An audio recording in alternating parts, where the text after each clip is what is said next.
நாட்கள் கர்த்தர் நமக்கு செய்து கொண்டிருக்கிற மகத்தான கிரியைகளுக்காக நான் ஆண்டவரை ஸ்தோத்திரிக்கிறேன். எனக்காக நீங்கள் ஜெபித்து கொண்டிருக்கிறதுக்காக நன்றி. சற்று பலன் பெற்று வருகிறேன். உங்களுடைய ஜெபங்களிலே அடியானை அதிகமும் நீங்கள் தாங்கும்படி கேட்டுக்கொள்கிறேன். யாவரும் எழுந்து நிற்போம். கர்த்தருடைய வார்த்தைக்கு நேராக நாம் கடந்து செல்வோம்.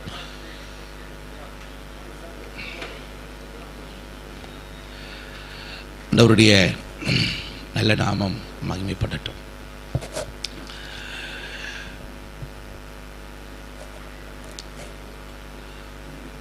கர்த்தருடைய வார்த்தையை போல ஒரு பலம் உள்ளது ஒன்றுமில்லை. கர்த்தருடைய வார்த்தையை போல சத்துவம் உள்ளது ஒன்றுமில்லை.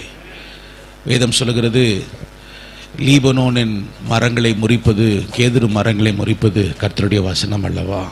அப்படின்னா முறிக்க முடியாததை முறிக்க செய்வது கர்த்தருடைய வார்த்தை. ஹல்லேலூயா.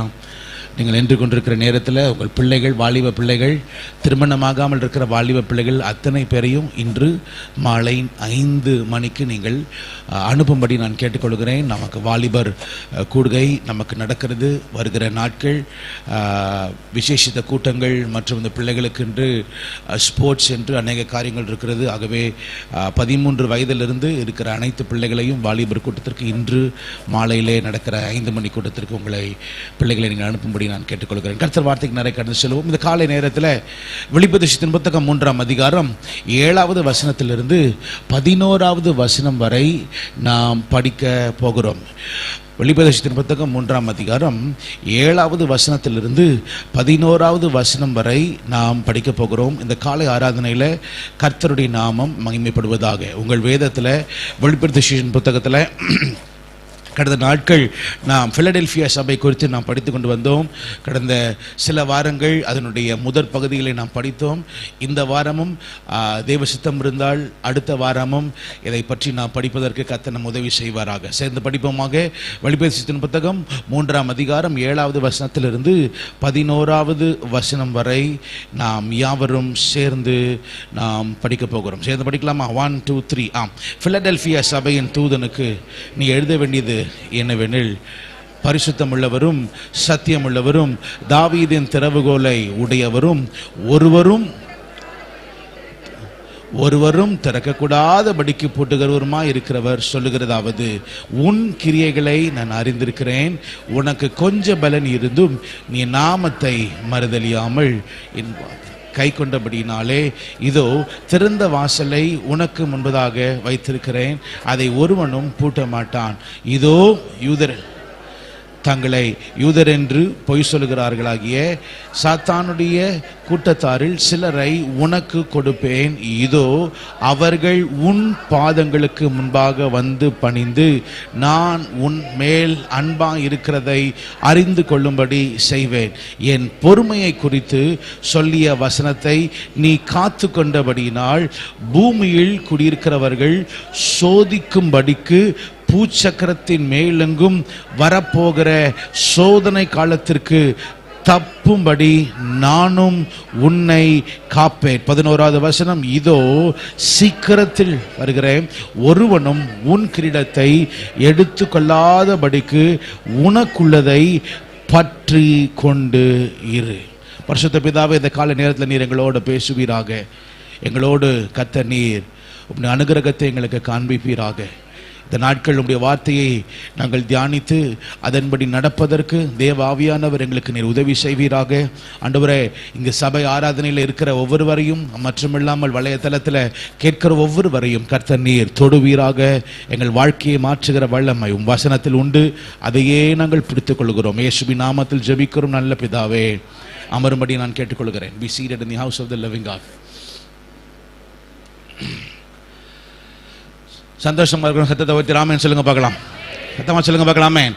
கர்த்தர் நல்லவர், அவர் கிருபை என்றும் உள்ளது. சங்கீதத்து பகுதியில் இன்று காலையில் நாம் படித்த வசனம் உங்களுக்கு ஞாபகம் இருக்கும் நினைக்கிறேன். என் கண்கள் எப்பொழுதும் கர்த்தரை நோக்கி கொண்டிருக்கிறது, அவரே என் கால்களை வளைக்கு அவர் நீங்களாக்கி விடுவார் என்று இந்த காலை நேரத்தில் சங்கீதம் 25ஆம் அதிகாரத்தில் படித்தது நமக்கு ஞாபகத்தில் இருக்கும்.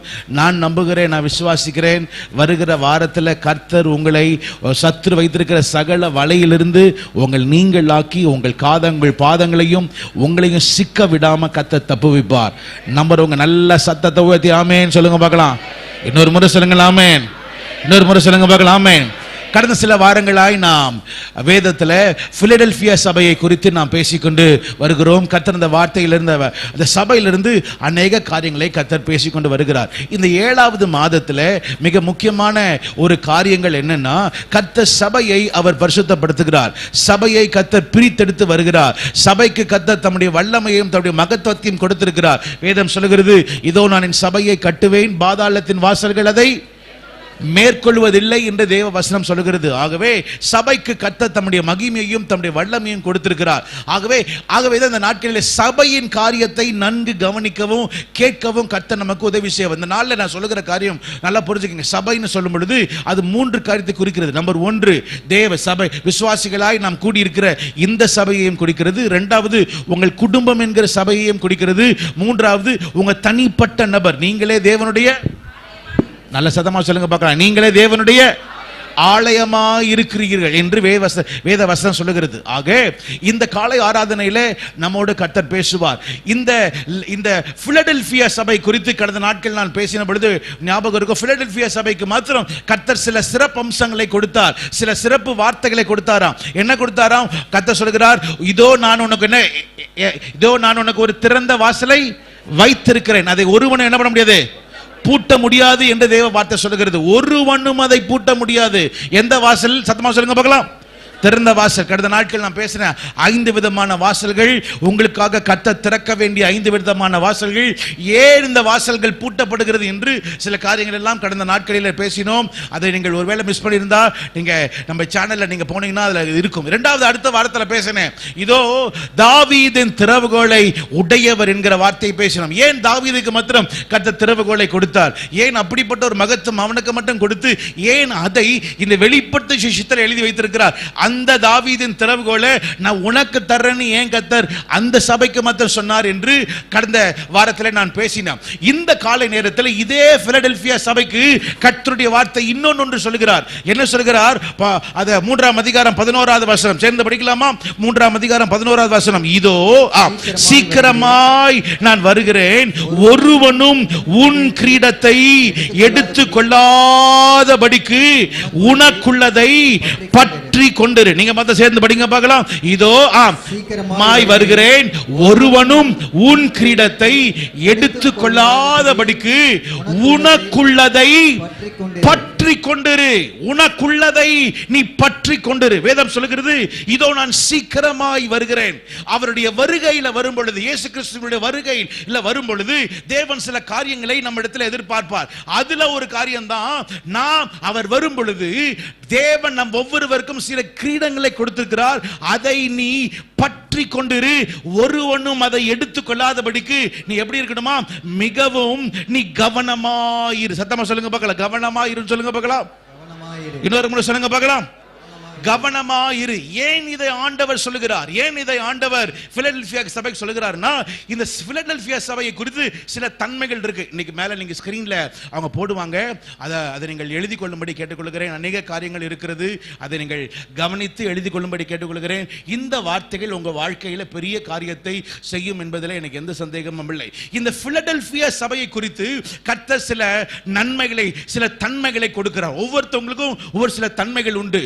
ஆக இந்த பிலடெல்பியா சபை குறித்து தேவன் ஒரு சில பெரிய காரியங்களை சொல்லுகிறார், சாட்சிகளை சொல்லுகிறார். சாட்சி என்பது மிக மிக மிக முக்கியமானது. முதலாவது இதை பிலடெல்பியா சபை குறித்து சொல்லுகிறார். 8வது வசனம் சொல்லுகிறது, இதோ உன் கிரியைகளை நான் என்ன பண்ணுகிறேன்? அறிந்திருக்கிறேன். சொல்லுங்க பார்க்கலாம். உன் கிரியைகளை என்ன பண்ணுகிறேன்? முதலாவது காரியம், இந்த சபை கிரியைகளை செய்து கொண்டிருந்த சபை. சொல்லுங்க பார்க்கலாம். கிரியைகளை செய்து கொண்டிருந்த சபை. ஒரு சபைக்கு வருகிற அத்தனை விசுவாசிகளும் சரி, ஒரு சபையுமே சரி, தனக்கென்று வாழாதபடி, தன் குடும்பத்துக்காக வாழாதபடி, தேவ ராஜ்யத்தின் பணிக்காக ஓடுவதற்கு தான் கர்த்தர் வச்சிருக்கிறார். பரலோகத்துக்கு நீங்க போகும்பொழுது நீ என்ன சம்பாதிச்ச, கர்த்தருக்காக நீ என்ன செய்வதை தான் கர்த்தர் கேட்பார். எத்தனை ஆத்துமாக்கள் எனக்காக நீ என்ன பிரயாசப்பட்டதான் கேட்பார். இங்க பாத்தீங்கன்னா, உன் கிரியைகளை நான் என்ன பண்ணிருக்கிறேன்? அறிந்திருக்கிறேன். கிரியைகள் என்கிற வார்த்தையின் அர்த்தம் என்ன தெரியுமா? விசுவாசத்தின் படிகள், விசுவாசத்தின் நடபடிகள், விசுவாசத்தில் நடந்த வாழ்க்கைகள், விசுவாசத்தில் நடந்த படிகள், இதுதான் கிரியைகள் சொல்லப்படுகிறது. இதுல 2-3 காரியங்கள் பார்க்கலாம். தேவன் சில காரியத்தை சொல்லி செய்யறது ஒன்று, அப்புறம் தேவன் சில காரியத்தை சொல்லாம ஆண்டவர் இருதயத்தில் இது பற்றுக்குன்னு சொல்லி செய்கிற காரியம் உண்டு. வேதம் சொல்லுகிறது, ஆண்டவர் ஆபிரகாமை பார்த்து சொல்லுவார், ஆபிரகாமே, நான் உன் பேரை பெருமைப்படுத்தி உன்னை பெரிய ஜாதி ஆக்குவேன், நீ அநேகருக்கு ஆசீர்வாதமா இருப்ப, உன்னை ஆசீர்வதிக்க நான் ஆசீர்வதிப்பேன், உன்னை சபிக்கிற என்ன பண்ணுவேன் அப்படின்னு சொல்லிட்டு அப்புறம் 9வது சொல்லுகிறார், நீ புறப்பட்டு போ, நான் உனக்கு காண்பிக்கும் தேசத்துக்கு நீ போன்னு சொல்லுகிறார். அப்பொழுது வேதம் சொல்லுகிறது, கர்த்தர் சொன்ன வார்த்தையை அவன் எடுத்துக்கொண்டு அவன் புறப்பட்டான். அப்படிதானே இருக்கு. முதலாவது கர்த்தர் சொன்ன வார்த்தைக்கு ஏற்ப கிரியை செய்யணும். சொன்ன வார்த்தை என்ன பண்ணணும்? கிரியை செய்யணும். கர்த்தருடைய விசுவாசிகளா இருக்கிற நாம இந்த உலகத்தில் இருக்கிற வாழ்க்கை என்பது நமக்காக வாழ்வதற்காக இல்ல, கர்த்தருடைய ராஜ்யத்தின் காரியத்தை முடிப்பதற்கு தான் கர்த்தர் நம்ம வச்சிருக்கிறார். நம்பறவங்க கை ஓத்தி ஆமென் சொல்லுங்க பார்க்கலாம். அடுத்த ஒரு காரியம் உண்டு, தேவன் சொல்லாதது ஆனால் தேவனுடைய இருதயத்தில் இருக்கிறது என்று செய்கிற காரியங்கள். அதுதான் கடந்த நாட்களில் படித்தோம். என்ன படித்தோம்? தாவீது கர்த்தர் நீ சபையை கற்றான்னு சொல்லவே இல்லை, ஆனால் அவன் இருதயத்தில் ஒரு காரியம் என்னது? இவ்வளவு நாட்கள் கர்த்தருடைய ஆலயம், கர்த்தருடைய பெட்டி ஒரு கூடாரத்தில் இருக்குது. ஏன் கூடாரத்தில் இருக்கணும்? நான் மட்டும் அரண்மனையில் இருக்கிறேனே, கர்த்தருடைய பெட்டி எங்க இருக்கணும்? ஒரு அரண்மனையில ஒரு பெரிய இடத்துல இருக்கணுமேன்னு நம்பி அதை நம்பினதுனால தான் கர்த்தர் சொல்கிறார், இவன் என் இருதயத்திற்கு ஏற்றவன் சொல்கிறார். இவன் இருதயத்திற்கு ஏற்றவன்.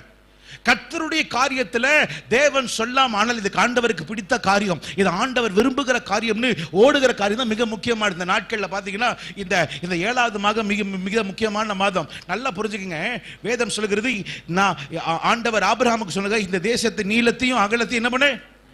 நடந்து திரி என்று ஆண்டவர் ஆபிரகாமுக்கு சொல்லுகிறார். கர்த்தருடைய பிள்ளைகளா இருக்கிற நாம் ஒரு காரியம் புரிந்து கொள்ள வேண்டும். புரியுதோ புரியலையோ, தெரியுதோ தெரியலையோ, நாம இந்த தேசத்தை சுதந்திரிக்கணும்னா, கர்த்தருக்காக இந்த பூமி சுதந்திரிக்கணும், அதுல ஒரு ஊழியம் ஜெபம் நட. சொல்லுங்க பார்க்கலாம், என்ன நட?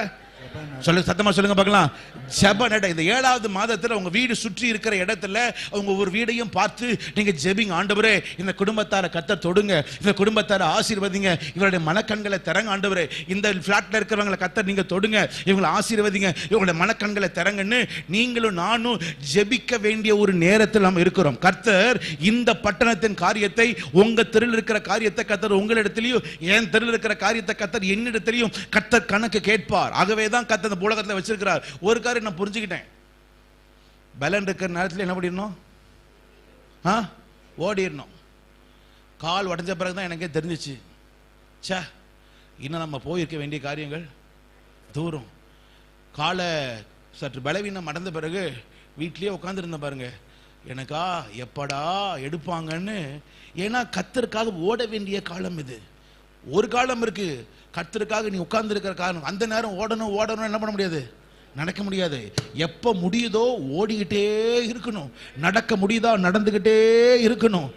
நான் எத்தனையோ ஊழியக்காரர்களை நான் பார்க்குறேன், எத்தனையோ விசுவாசிகளை பார்க்குறேன். ஒவ்வொரு நாளும் ஒவ்வொரு சூழ்நிலையிலும் சரி, அவர்கள் கவனமாக ஒவ்வொரு காரியத்தையும் தேவ சமூகத்தில் விழுந்து விழுந்து விழுந்து விசுவாச பாதையில் அவர்கள் ஓடுகிறார்கள். சபை விசுவாசிகள், இந்த நாட்களிலே நீங்கள் ஒவ்வொருவரும் சரி தேவ சமூகத்தில் ஜபித்து ஜப நடைய நீங்கள் நடக்கும்படி நான் அன்போடு நான் கேட்டுக்கொள்கிறேன். கை ஓர்த்தி ராமன் சொல்லுங்க பார்க்கலாம். அப்ப முதலாவது சொல்லுகிற, உன் கிரியைகளை என்ன பண்ணிருக்கிறேன்? நான் அறிந்திருக்கிறேன். அடுத்த ஒரு காரியம் சொல்லுகிறார் இந்த சபையில. அடுத்த வார்த்தை கேளுங்களேன். 9வது வசனம், 8வது வசனத்துல, உனக்கு கொஞ்ச பலன் இருந்தும் என் நாமத்தை மறுதலியாமல் வசனத்தை கைக்கொண்டபடியினாலே. அதுல 3 பகுதிகள் இருக்கு. நம்பர் 1, உனக்கு கொஞ்ச பலன். நமக்கு எப்ப தெரியுமா கொஞ்ச பலன் இருக்கும்? விசுவாசிகளாகிய நமக்கு அடிக்கடி இந்த காரியம் இருக்கு. 6ஆம் அதிகாரம், சங்கீதம் 6ஆம் அதிகாரத்தில் சங்கீதக்காரன் தாவீது 2வது வசனம் சொல்லுகிறார், என் மேல் இரக்கமா இரும் கர்த்தாவே, நான் பலனற்று போனவனாக இருக்கிறேன். சுத்தமா சொல்லுங்க பார்க்கலாம், எப்படி இருக்கிறேன் நான்? பலனற்று. ஏன் பலனற்று போன? சில வேளையில நமக்கு வருகிற நெருக்கம் நம்மளை அப்படியே நொறுக்கி எடுத்துரும். சில வேளையில நம்முடைய எலும்புகள், சரீர பலவீனங்கள், டாக்டர் சொல்லுவாங்க, இப்படி இந்த மாதிரி காரியம் உனக்கு இருக்கு, இந்த கட்டி ஒன்று இருக்கு, இந்த தழும்பு ஒன்று இருக்கு, இப்படி இருக்கு அப்படி இருக்குன்னு சொல்லி நம்மளை பயப்படுத்திட்டுருவாங்க. அந்த நேரம் ஆஹா இப்படி ஆயிடுச்சு அப்படி ஆயிடுச்சேன்னு சில காரியங்கள் நம்மளை அப்படியே நெருக்குகிறது, நம்மளை பலவீனப்படுத்துகிறது. அது மாத்திரமில்லை, சில நேரங்கள் நம்முடைய எதிரிகள், நம்ம கேட்கக்கூடாத காரியங்களே நம்ம கேட்க வேண்டிய சூழ்நிலைகள் உண்டு. நம்முடைய பகைஞர்கள் நிறைய பேர் இருக்கிறாங்க. நீங்களும் நானும் மேலே வரக்கூடாதுன்னு சொல்லி சில பேர் நமக்கு வார்த்தையினாலேயே சொல்லி நம்மளை அழிக்கிற ஆட்கள் உண்டு. பைபிளில் பார்த்தீங்களே, ஆண்டவர் ஆபிரகாமுக்கு சொல்லுகிறார், உன்னை சபிக்கிறவர்களை அப்படின்னு அர்த்தம் என்ன? சபிக்கிறதுக்கு நமக்கு சில ஆட்கள்லாம் இருக்கிறாங்க. கவனத்தில் கொள்ளும்படி கேட்டுக்கொள்கிறேன். விசுவாசிகளாகிய நாம் இந்த நாட்களிலே சரி, யார் எந்த காரியங்கள் யார் நமக்கு எதிராக வந்தாலும் சரி, உனக்கு கொஞ்ச பலன் சோர்ந்து போய் பாஸ்டர் சூழ்நிலைகளை சோர்ந்து போய் நீ விடலாம். ஆனால் ஒன்றை மட்டும் மறந்துடக்கூடாது, எந்த கொஞ்ச பலன் இருந்தாலும் சரி, கர்த்தருடைய நாமத்தை மாத்திரம் என்ன பண்ணிட்டாத, சத்தமா சொல்லுங்க, என்ன பண்ணாத, மறுதலிச்சிடாது. அதுவே சொல்லுகிறது, பலவீன நேரங்களில் எதை சொல்லு? இயேசுவே ஸ்தோத்திரம், இயேசுவே ஸ்தோத்திரம், இயேசுவே ஸ்தோத்திரம், இயேசுவே ஸ்தோத்திரம். அதை தான் தானியேல் கற்றுக்கொண்டான். என்னை நீ எங்க போட்டாலும் சரி, நாங்கள் சொல்லுங்க பார்க்கலாம், நாங்கள் இன்னொரு முறை சொல்லுங்க, நாங்கள் ஆராதிக்கிற எங்கள் தேவன் எங்களை தப்புவிக்க அவர் வல்லவரா. எப்பொழுதெல்லாம் பலவீனமா இருக்கோ, எப்பொழுதெல்லாம் சுகவீனமா இருக்கோ, ஒன்ன மட்டும் புரிஞ்சு சத்தத்தை உயர்த்தி இயேசுவே ஸ்தோத்திரம், இயேசுவே ஸ்தோத்திரம், இயேசுவே ஸ்தோத்திரம், இயேசுவே ஸ்தோத்திரம், இயேசுவே ஸ்தோத்திரம். அது மந்திர வார்த்தை இல்ல, அது தந்திர வார்த்தை இல்ல. அவர் நாமத்தை மகிமைப்படுத்த அவர் சமூகம் வந்து நம்மை விடுவிக்கிறதா இருக்கிறது. ஆமென் சொல்லுங்க பார்க்கலாம், ஆமென் சொல்லுங்க பார்க்கலாம். அவருடைய நாமத்தை எந்த நேரம் தெரியுமா? கொஞ்சம் பலன் இருக்கிறார். அந்த நேரம் நம்ம தெரியுமா சொல்லுவோம், ஐயோ வந்துருச்சா, நம்ம வார்த்தைகள் எல்லாத்தையும் எதிர்மறையா பேசி நடக்க போகிற காரியத்தை நன்மை வந்தாலும் அதை என்ன பண்ணிடுவோம், கெடுத்துருவோம். ஆகவே தான் உனக்கு கொஞ்சம் பலன் இருந்தும் என் நாமத்தை, சத்தமா சொல்லுங்க பார்க்கலாம், மறுதலியாமல். அடுத்த வார்த்தை போட்டு, என் வசனத்தை கை கொண்டபடினாலே. கெத்செமனே தோட்டத்தில் பேதுரு இருக்கிறாப்புல, யோவான் இருக்கிறாப்புல, யாக்கோபு இருக்கிறாப்புல, இயேசு கிறிஸ்து இருக்கிறார். கரெக்டா இல்லையா? ஆண்டவராக இயேசு கிறிஸ்து அவங்கள பார்த்து சொல்றாரு, 1 மணி நேரமாவது 4 பேருமே இருக்கிறாங்க, 4 பேருக்கு பலவீனம். கரெக்டா இல்லையா? 4 பேருக்கு பலவீனம். ஆனால் ஒரே ஒரு நபர், ஆண்டவராக இயேசு கிறிஸ்து மாத்திரம்தான் கல்லறி தூரத்தில் போய் முழங்கால் படியிட்டு அவர் ஜெபிக்கிறார். முழங்கால் படியிட்டு. ஏன்னா உங்க பலவீன நேரத்தில் யார புடி, சத்தமா சொல்லுங்க, அந்த நேரம் போனை நோண்டிராத, ஒரு மாதிரி இருக்கு போனை நோண்டிராத, யார்கிட்டயாவது பேசுறேன்னு சொல்லிட்டு இடம் பண்ணிடாத, பேசிடாத. பலவீன நேரத்துல தான் நமக்கு கர்த்தர் பெரிய காரியம் செய்யணும்னா கர்த்தரை இறுக்கமா பிடித்துக்கொள். கஷ்டமான சூழ்நிலைகள் வரலாம், பலவீனமான சூழ்நிலைகள் வரலாம், கர்த்தர் இறுக்கமாய் பிடித்துக்கொள் சொல்லுகிறார். 1 மணி நேரமாவது விழித்திருந்து ஜெபிக்க கூடாது. ஆனால் ஆண்டவராக இயேசு கிறிஸ்து சொல்லுகிற வார்த்தை, ஆண்டவரே ஆகிலும் என் சித்தம் அல்ல, சொல்லுங்க, சத்தமா சொல்லுங்க பார்க்கலாம், என் சித்தம் அல்ல. 2 கரத்தை உயர்த்தி சொல்லுங்க. இந்த வாரத்தில் ஆண்டவரே, இந்த மாதத்தினுடைய 2வது பகுதியில் வந்திருக்க 2 கரத்தை உயர்த்தி, என் திட்டங்கள் அல்ல, என் திட்டங்கள் அல்ல, என் ஆண்டவருடைய சித்தமே, நான் விரும்புகிற ஆசைகள் அல்ல, கர்த்தருடைய சித்தமே எனக்கு ஆக கடவுது, என்னுடைய சித்தமே எனக்கு ஆக கடவுது, உம்முடைய கிருபைகளே எனக்கு நடக்க கடவுது. ராமன் சொல்லுங்க பார்க்கலாம். இது 3வது. 4வது ஒன்று சொல்லுகிறார். சரி, இது 2வது. உனக்கு கொஞ்சம் பலன் இருந்தும் என் நாமத்தை மறுதலியாமல் சொல்லுகிறார். இப்பொழுது 3வது 9வது வசனத்தை படிக்கலாமா? 3ஆம் அதிகாரம் நான் உங்களுக்காக படிக்கிறேன். 3ஆம் அதிகாரம் 9வது வசனம். இதோ யூதர் இல்லாதிருந்தும் தங்களை யூதர் என்று பொய் சொல்லுகிறவர்களாகிய சாத்தானுடைய கூட்டத்தாரில் சிலரை உனக்கு நான் கொடுப்பேன். இதோ அவர்கள் உன் பாதங்களுக்கு முன்பாக வந்து பணிந்து நான் உன்மேல் அன்பாய் இருக்கிறதை அறிந்து கொள்ளும்படி நான் என்ன பண்ணுவேன், நான் செய்வேன். மூன்றாவது அங்க இயேசு கிறிஸ்து ஒரு வார்த்தை சொல்லுகிறார்.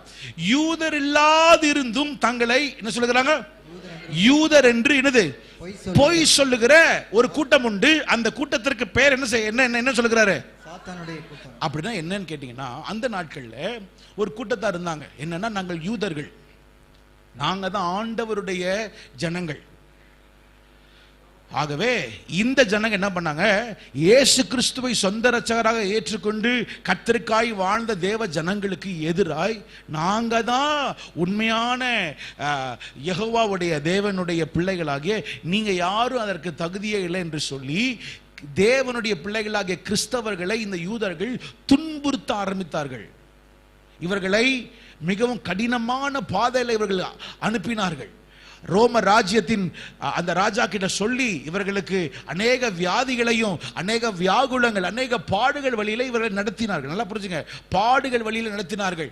அப்பதான் ஆண்டவர் சொல்லுகிறார், சில யூதரே இல்லாம நாங்கள் என்னன்னு சொல்றாங்க, சத்தமா சொல்லுங்க பார்க்கலாம், யூதர், நாங்க யூதர். சில நேரம் புரிஞ்சுக்கணும், சிலர் நம்முடைய வாழ்க்கையில பொய் சொல்றதுக்குன்னே சில ஆட்களை கத்த நம்ம வாழ்க்கையில சொல்லுங்க அனுமதிப்பார். கொஞ்ச நேரத்துக்கு முன்னாடி எஸ்ன்னு சொல்லுவாங்க, அடுத்த நிமிஷம் ஒரு காரியத்தை நான் ஆகணும்னு என்ன பண்ணிடுவாங்க, நோன்னு சொல்லிடுவாங்க. அரசியலுக்காக, பணத்திற்காக, சொத்துக்காக பொய் சொல்லி ஏமாற்றி இப்படிப்பட்ட ஆட்கள்லாம் இருக்கிறாங்க. இங்க சொல்லுகிறா அவங்க யூதரே கிடையாது, ஆனால் தங்க என்ன சொல்றாங்க, வெளியே பார்க்கும்பொழுது என்னது என்னது அப்படியே ட்ரெஸ் எல்லாம் பார்க்கும்போது யூதனாவே லைவ் போகுது, அதனால நான் நிறைய காரியங்கள் சொல்லல. சில பேர் நடிப்பாங்க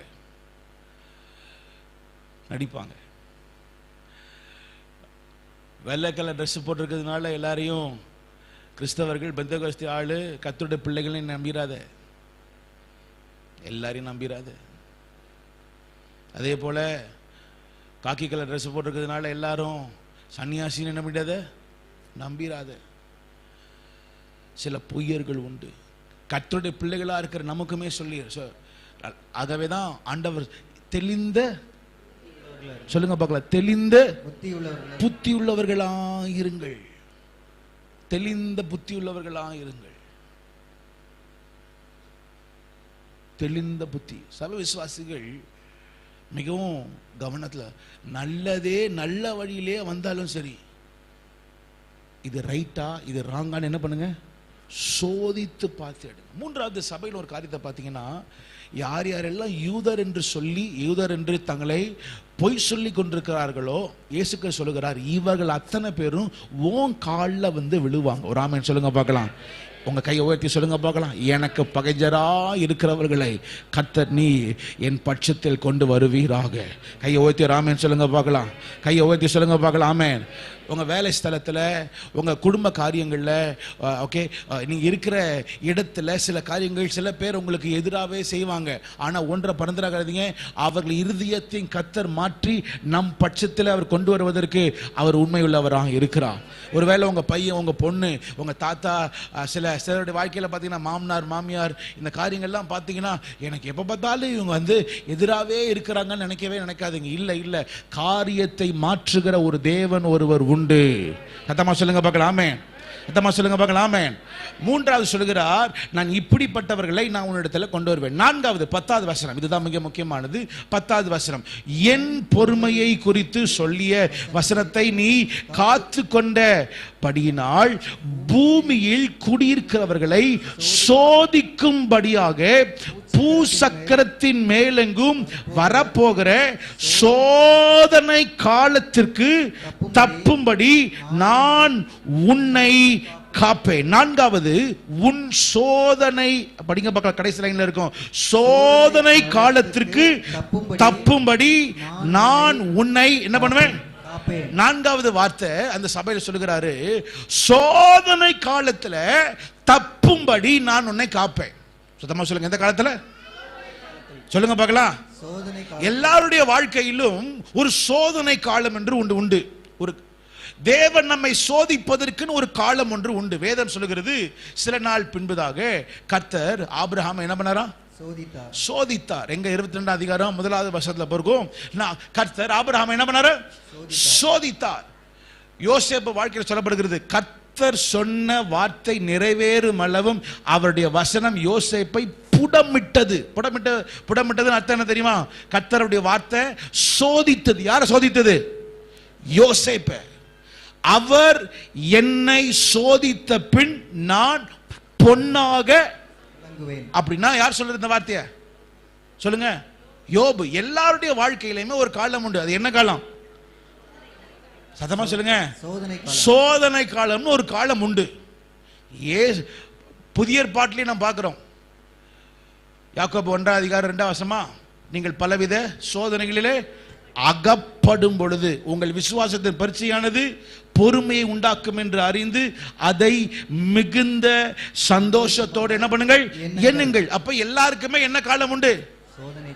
அந்த சோதனை காலத்தை மாத்திரம் நீங்க தப்பா இட போட்டுறாதீங்க.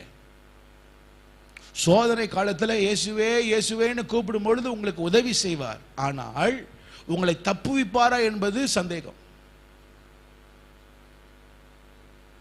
ஏன் தெரியுமா? இந்த சபைக்கு ஒன்று சொல்லுகிறார். படிக்கலாமா? நான் உங்களுக்காக திரும்ப படிக்கட்டுமா? 3ஆம் அதிகாரம் 10வது வசனத்தில், நான் உன்னை இந்த சோதனை காலம் வரும் பொழுது என் பொறுமையை குறித்து சொல்லிய வசனத்தை நீ காத்து கொண்டபடினால் பூமியில் குடியிருக்கிற இவர்களுக்கு சோதிக்கும்படியாக பூ சக்கரத்தின் மேலெங்கும் வரப்போகிற சோதனை காலத்தில் தப்பும்படி நான் உன்னை என்ன பண்ணுவேன்? அப்ப ஆண்டு நான் உன்னை காக்கணும்னா என் நாமத்தை நீ அறிந்தபடினால இல்லப்பா. முதல் வார்த்தை படிங்க பார்க்கலாம். என் பொறுமையை குறித்து நீ சொல்லிய வார்த்தையை நீ காத்து கொண்டபடினால். நல்லா புரிஞ்சுக்குங்க. சபை விசுவாசிகளாகிய நாம், ஆண்டவர் நம்மளை பார்த்து கேட்கிற கேள்வி, சூழ்நிலைகள் நேரத்தில், கடினமான சூழ்நிலை நேரத்தில் நீ எந்த அளவுக்கு கர்த்தருக்காய் நீ வாழ்ந்தாய் என்பது மிக முக்கியம். சும்மா இஷ்டத்துக்கு அப்படியே போயிட்டு சும்மா அப்படியே போயிட்டு வந்துட்டுலாம் நடக்க முடியாது. கிடையவே கிடையாது. உங்க முன்பு எப்படி வாழ்ந்தீங்க? என் பொறுமையை குறித்து சொல்லிய வசனத்தை நினைது நீ காத்து கொண்டபடினால். கடந்த நாட்கள் எத்தனை வசனத்தை நம்ம செஞ்சோம்? நம்முடைய வாழ்க்கையை வசனத்தின்படியா தான் வாழணும்.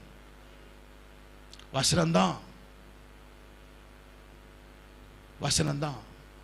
சோதனை நேரங்களில் நீ எப்படி இருக்கிற என்பது மிக முக்கியம். சில பேர் சோதனையில விழுந்துருவாங்க. ஆனா வேதம் சொல்லுகிறது, சோதனையை சகிக்கிற மனுஷன், சொல்லுங்க பார்க்கலாம், பாக்கியவான். சொல்லுங்க, சோதனையை சகிக்கிற மனுஷன் பாக்கியவான். நான் நம்புகிறேன், விசுவாசிக்கிறேன். நம்மளை ஈஸியா விழ பண்ணிடலாம். எதுல தெரியுமா? பாவத்தில் அல்ல. எதுல? நமக்கு பிடித்த காரியம் தான் நம்மளை என்ன பண்ணும்? சில பேருக்கு ஐஸ்கிரீம் ரொம்ப பிடிக்கும். நீ நினைக்கிற ஐஸ்கிரீம் பிடிக்கும் நினைக்கிற ஐஸ்கிரீம் தான் உனக்கு சோதனையே. சில பேருக்கு ட்ரெஸ்லாம் வந்து நல்ல நல்ல ட்ரெஸ்ஸு போடுறது தப்பா கட்டான்னு எனக்கு என்ன, ட்ரெஸ்ஸு போடுறது நல்ல நல்ல ட்ரெஸ்ஸு போடுறது எல்லாம் கரெக்டு. ஆனால் எல்லாவற்றுக்கும் ஒரு கோடு இருக்குது. அந்த கோடுக்கு மேலே போனால் கர்த்தர் என்ன பண்ணுவார்? ஏன்னா பைபிளில் பாரு, திடீர்னு ஆண்டவர் உங்கள்கிட்ட கேட்டு, மகனே அந்த 2 ட்ரெஸ்ஸில் ஒரு ட்ரெஸ்ஸை கொண்டு போய் என்ன பண்ணு கொடுன்னு சொல்லும் பொழுது நீங்கள் அந்த ட்ரெஸ் கொடுக்க மாட்டீங்க. ஒரு பாழடைந்த ட்ரெஸ்ஸு, அக்காலத்தில் போட்ட ட்ரெஸ், அதை போய் நீங்கள் கொடுப்பீங்க. கர்த்தர் சொல்வார், நான் இதையா சொன்னேன்? எதை கேட்டேன்? உன் ஏக சுதன். என்ன ஆண்டவரே, அது கஷ்டம் ஆண்டவரே. ஒரே புத்திரன். என்ன ஆண்டவரே, அந்த ட்ரெஸ்ஸை கொடுக்க சொல்றீங்க, அது கஷ்டம் ஆண்டவரே. இல்லை இல்லை இல்லை இல்லை. விசுவாசிகளாகி உங்களுக்கு சொல்லுகிற, உன் மனசை ஒரே ஒரு இடத்துல தான் வைக்கணும். எங்க சொல்லுங்க பார்க்கலாம். ஒரு வார்த்தை சொல்லுவேன், நீங்கள் தப்பாக எடுத்துக்காதீங்க. ஆனால் இதை உண்மை. உங்கள் பிள்ளைங்க கிட்ட கூட சரி, மனைவியின் இடத்துல கூட சரி, புருஷன் இடத்துல கூட சரி, கிடையவே கிடையாது. ஏன் தெரியுமா? எல்லாருக்கும் ஒரு காலம் உண்டு. அந்தந்த நேரத்தில் நம்ம விட்டு பிரிவார்கள். ஒரே ஒரு நபர் மட்டும்தான், நான் உன்னை விட்டு விலகுவதும் இல்லை, உன்னை கைவிடுவதும் இல்லைன்னு சொன்ன ஆண்டவர் ஒருவர் மாத்திரமே.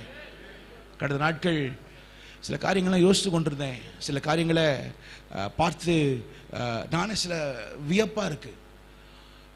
புருஷ மனைவியின் இடத்துல கர்த்தர் சொல்கிறார், சில காலம் நீ ஜபத்திற்கு உபவாசத்துக்கு என்ன பண்ணு, பிரிந்துருன்னு சொல்றார். புருஷ மனைவியே வந்து பைபிள் ஒரு காலம் என்ன பண்ணக்கூடாது, பிரிக்கக்கூடாது. ஆனால் என் சமூகத்துக்கு வர உடன்படிக்கை பண்ணின, இது வந்து உடன்படிக்கை எனக்கும் உனக்கும் தனியா, எனக்கும் உனக்கும் தனியா, எனக்கும் உனக்கும் தனியா.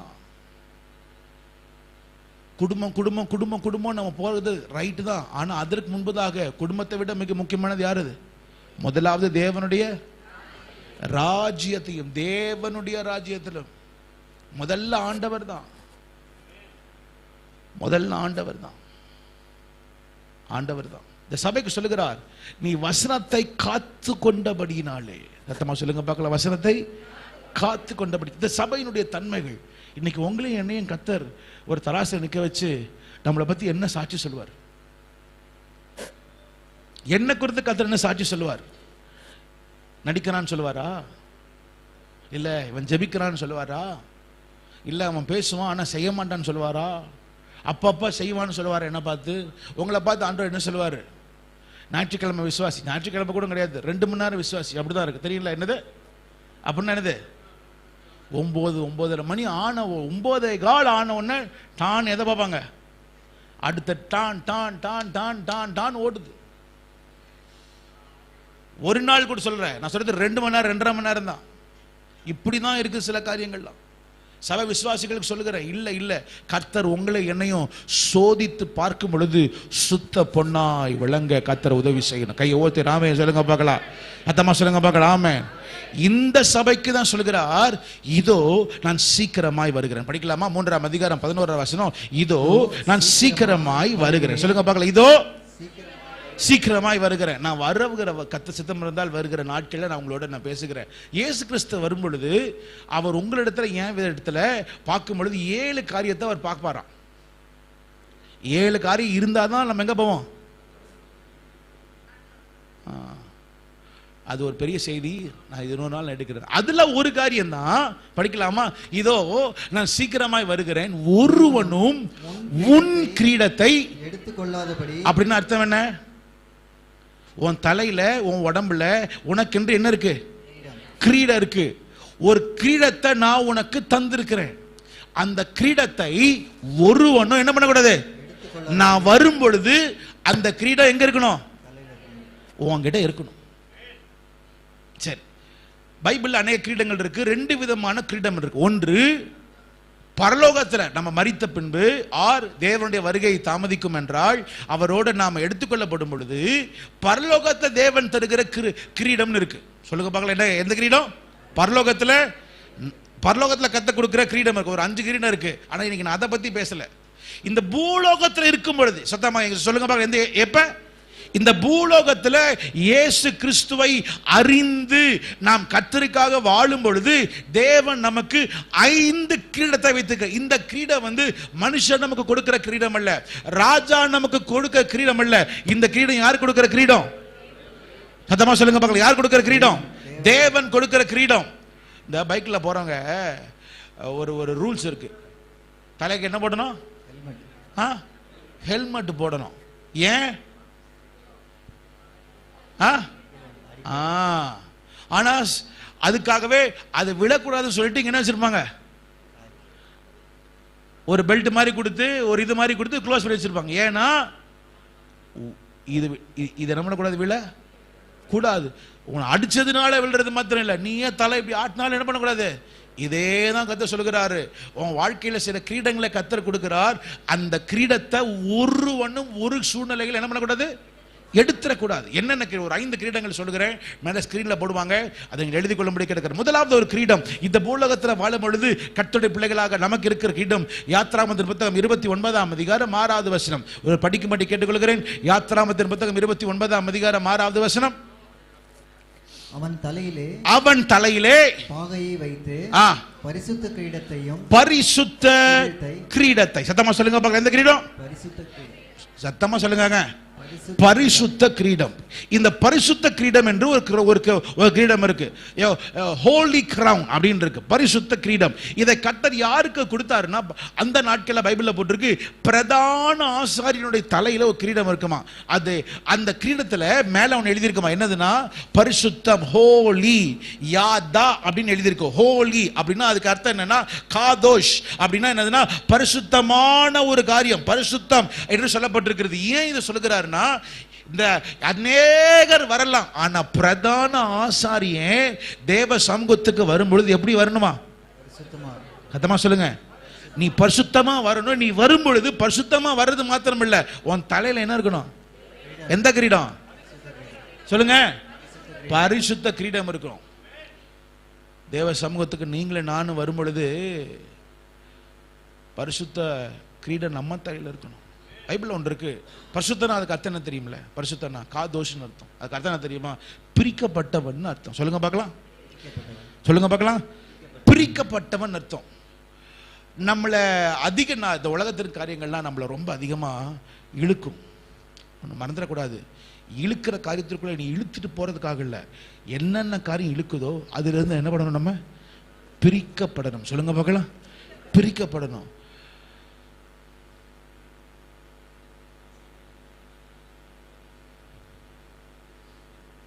ஒரு மீன் தண்ணிக்குள்ள இருக்கும்போது அழகா நீந்தி போ. அதே மீன் கொஞ்சம் வெளியெடுத்தா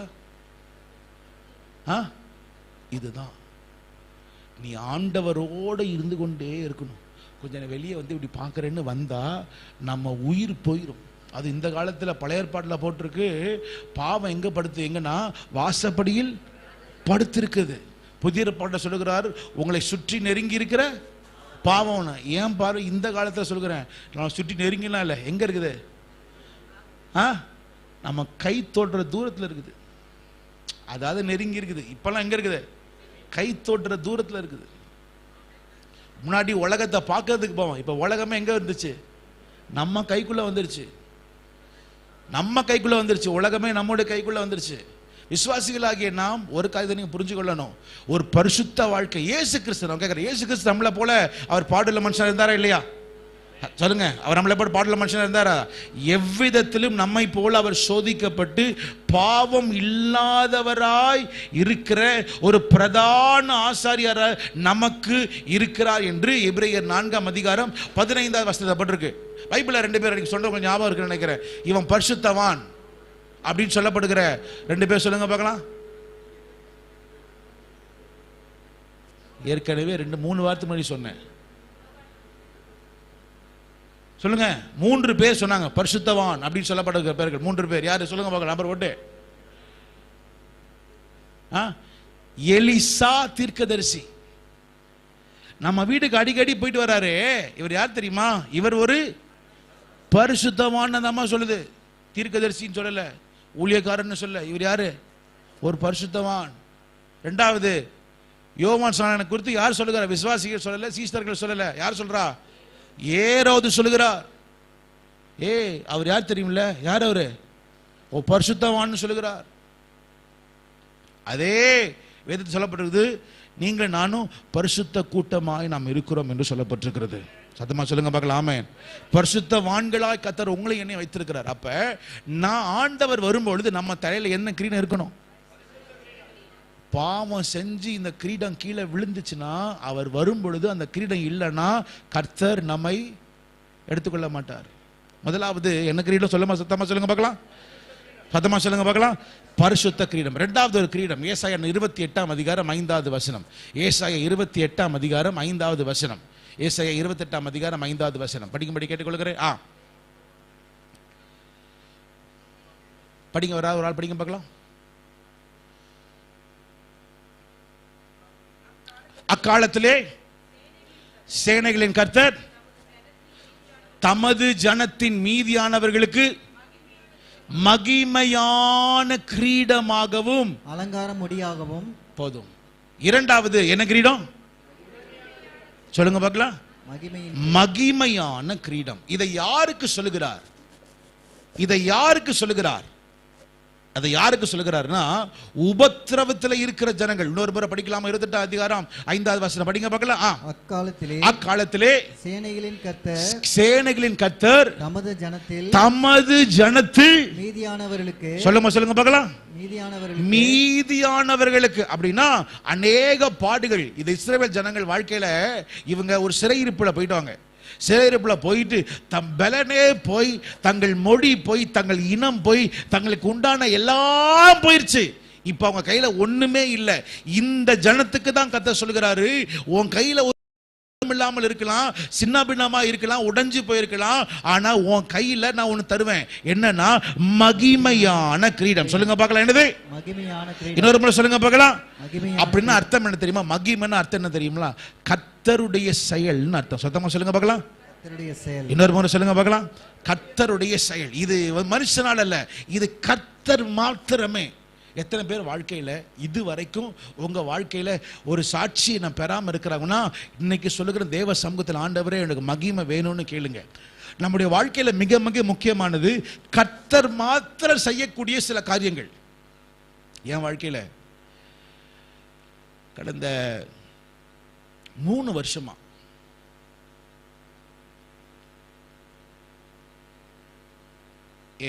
இடுப்பு பகுதி, கால் பகுதி, தொடப்பகுதியிலெல்லாம் ஒவ்வொரு நாளும் வேதனைனா வேதனை, அரிப்பு இருந்துகிட்டே இருக்கும்.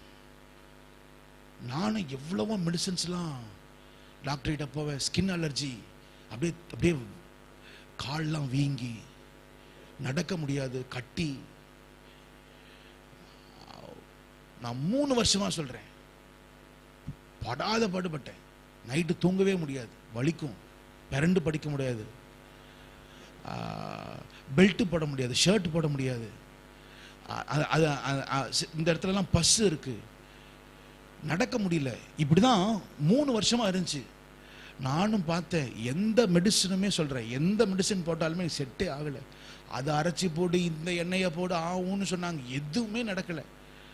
இந்த வருஷம் ஜனவரி மாதம் ஆண்டத்தில் கேட்டேன், ஆண்டவரே நீங்கள் ஏன் கூட இருக்கிறீங்கன்னு எனக்கு ஒரு காரியத்தை வெளிப்படுத்துங்கன்னு சொல்லி எண்ணெயை கூட நான் பூசலை, கையை வச்சு ஆண்டவரே எனக்கு இந்த காரியம் எல்லாம் போகட்டும் ஆண்டவரே, நான் எந்த மெடிசினையும் நம்பலை, எந்த டாக்டரையும் நம்பலை, எந்த வைத்தியரையும் நம்பலை, எனக்கு இருக்கிற ஒரே ஒரு வைத்தியர் நீங்கள் தான் ஆண்டவரேன்னு ஜபித்தது தான். என்னுடைய பர்த்டே நாளில் தான் நான் கவனித்தேன், எந்த அரிப்பும் இல்லை, அதனுடைய கீரல் கூட இல்லாமல் கர்த்தர் எல்லாத்தையும் எடுத்து போட்டு. என் மனைவி கேட்டாங்க அன்னைக்கு, என்னப்பா முன்னாடிலாம் நைட்டு தூங்கும் போது சொரிஞ்சுக்கிட்டே இருப்பீங்க, இப்பெல்லாம்? நான் சொன்னேன், எந்த டாக்டரும் பண்ண முடியாது, எந்த மெடிசனும் பண்ண முடியாத அற்புதத்தை கர்த்தர் எனக்கு செஞ்சார். கைவத்தி ராமன் சொல்லுங்க பார்க்கலாம். இதே போல ஆண்டவர் ஒவ்வொருவருக்கும் சில மகிமையான கிரீடம். இன்னைக்கு நீங்கள் நானும் உட்கார்ந்துருக்கிறோம். கர்த்தர் எவ்வளவு பெரிய அற்புதங்களெல்லாம் கர்த்தர் செஞ்சிருக்கிறார். இந்த வாரம், கடந்த வாரம் எத்தனை ஆக்சிடென்ட்ஸ்ல இருந்து நீங்க தப்பிச்சிங்க, எத்தனை ஆக்சிடென்ட்ஸ்ல இருந்து தப்பிச்சிங்க யோசிச்சு பாருங்க. உங்க கால் தடுக்கி விழுந்து, நான்லாம் உண்மையிலே இது கிருபன்னு சொல்லுவேன், இதெல்லாம் கிருபன்னு சொல்லுவேன். என் கூட ஷரண் இருக்கார் இல்லையா, ஷரண் இருந்துக்க, நான் இந்த கால் அடி வாங்கிட்டு நான் போகிறப்ப ஷரண் இருந்தாப்புல, எனக்கு முன்னாடி 2 பேர் கண்ணு தெரியாத ஆள் அந்த பஸ் ஸ்டாண்ட்ல விழுந்தாங்க. என் கண்ணு, நானே கால் வாங்கிட்டு போறேன், 2 பேர் கண்ணு தெரியல வந்து என் முன்னாடி அங்கதான் நிக்கிறாங்க, அவங்க டம்முன்னு விழுந்தாங்க. யோசிச்சு பார்த்து, ஆண்டவரே ஏதோ கிருபையினால தப்பித்தோம், கிருபையினால தப்பித்து கொண்டிருக்கிறோம். இன்னைக்கு நாம ஜீவிப்பது கர்த்தருடைய சுத்த கிருபை. நல்லா புரிஞ்சுக்குங்க, தேவன் ஒவ்வொருவருக்கும் தம்முடைய சாட்சியை நம்ம கொடுக்க விரும்புகிறார். கையை ஊத்தி ராமேன் சொல்லுங்க பார்க்கலாம், கையை ஊத்தி ராமேன் சொல்லுங்க பார்க்கலாம். மிக முக்கியமானது மகிமையின் கிரீடம். சொல்லுங்க பார்க்கலாம், என்ன கிரீடம்? 3வது லேவியராகமத்தின் புத்தகம் 21ஆம் அதிகாரம் 12வது வசனம். லேவியராகமத்தின் புத்தகம் 21ஆம் அதிகாரம் 12வது வசனம் படிங்க பார்க்கலாம். லேவியராகமம் 21:12. பரிசுத்த ஸ்தலத்தில் இருந்து புறப்படாமலும் தன் தேவனுடைய பரிசுத்த ஸ்தலத்தை பரிசுத்த குலைச்சல் ஆக்காமலும் இருப்பானாக, அவனுடைய தேவனின் அபிஷேக தைலம் என்னும் கிரீடம். 3வது ஒரு கிரீடம் உண்டு. என்ன கிரீடம்? அபிஷேக தைலம் என்னும் கிரீடம். இத்தனை பேர், ஆகவே சபை விசுவாசிகள் எல்லாருக்கும் சொல்லுகிறேன், ஒவ்வொருவரும் எதை பெற்றுக்கணும்? அபிஷேகத்தை. சொல்லுங்க. ஆண்டவர் வரும் பொழுது நம்ம இடத்துல எந்த கிரீடத்தை கேட்பாரு? பாஸ்டர், என்ன பாஸ்டர் ஒவ்வொரு கிரீடமா சொல்லிட்டே இருக்கிறீங்க, நம்ம தலையில் அத்தனை கிரீடமா தேவை? நமக்கு எத்தனை தலை இருக்குது? ஒரு தலை தானே இருக்குது, ஒரு கிரீடம் இருந்தா பத்தாதான்னு கேட்கலாம். படிங்க பார்க்கலாம், எல்லாரும் சேர்ந்து படிக்கலாமா? வெளிப்படுத்தின புத்தகம், வெளிப்படுத்தின எல்லாரும் சேர்ந்து படிக்கலாமா? 19ஆம் அதிகாரம் 12வது வசனம். I want everyone to take your Bible to the book of Revelation chapter 19 and verse 12. மேல ஸ்கிரீன்ல போடும்படி கேட்டுக்கொள்கிறேன். வெளிப்படுத்தின புத்தகம் 19ஆம் அதிகாரம் 12வது வசனம். எல்லாரும் சேர்ந்து படிக்கலாமா? 1 2 3. அவருடைய கண்கள் அக்னி ஜுவாலை போல் இருக்கின்றன, அவருடைய சிரசின் மேல் அந்த கிரீடங்கள், என்னது? அநேக கிரீடங்கள், அநேக கிரீடங்கள், கிரீடங்கள் இருந்த. ஒரு கிரீடமா அநேக கிரீடமா? அநேக அநேக கிரீடங்கள். சொல்லுங்க பார்க்கலாம், ஒரு கிரீடம் அநேக கிரீடமா? அநேக அநேக கிரீடங்கள் இருந்தது. இயேசு கிறிஸ்துவின் தலையில, அவருடைய சிரசுல எத்தனை கிரீடம் இருந்துச்சா? அதே போலதான் ஆண்டவர் உங்களுடைய வாழ்க்கையில, என் வாழ்க்கையில அநேக கிரீடங்கள் நம்ம சிரசுல இருக்கிறது. அதுல மூன்றாவது கிரீடம் எந்த கிரீடம்? சத்தமா சொல்லுங்க பார்க்கலாம். அபிஷேக கிரீடம். அபிஷேக கிரீடம். அபிஷேகம் என்கிற கிரீடம் நம்முடைய மேல இருக்கணும், நம்ம மேல இருக்கணும். ஏன் வேதம் சொல்லுகிறது? அபிஷேகம் ஒன்றே நுகத்தை முறிக்கும், அபிஷேகம் ஒன்றே பிசாசுடைய துரைத்தனங்களை அது முறிக்கும், அபிஷேகம் ஒன்றே வியாதிகளை அது குணமாக்கும், அபிஷேகம் ஒன்றே கட்டுண்டவர்களை அது விடுதலையாக்கும், அபிஷேகம் ஒன்றே கர்த்தருடைய அனுகிரகத்தை அது காட்டுகிறது, அபிஷேகம் ஒன்றே சகலத்தையும் போதிக்கும், அபிஷேகம் ஒன்றே சுவிசேஷத்தை பிரசங்கிப்பதற்கு அது நம்மை தள்ளுகிறதா இருக்கிறது, அபிஷேகம் ஒன்றே தீர்க்க தரிசனத்தை சொல்லுவதற்கு அது உதவுகிறது, அபிஷேகம் ஒன்றே அற்புதத்தையும் அடையாளத்தையும் செய்ய வைக்கிறது, அபிஷேகம் ஒன்றே தாவீதை போல சிறியவனை ராஜாவாய் உயர்த்துகிறது. கர்த்தர் நம்ம மேல வைத்திருக்கிற அபிஷேகம். நபருங்க கையை ஊத்தி ஆமென் சொல்லுங்க பார்க்கலாம்.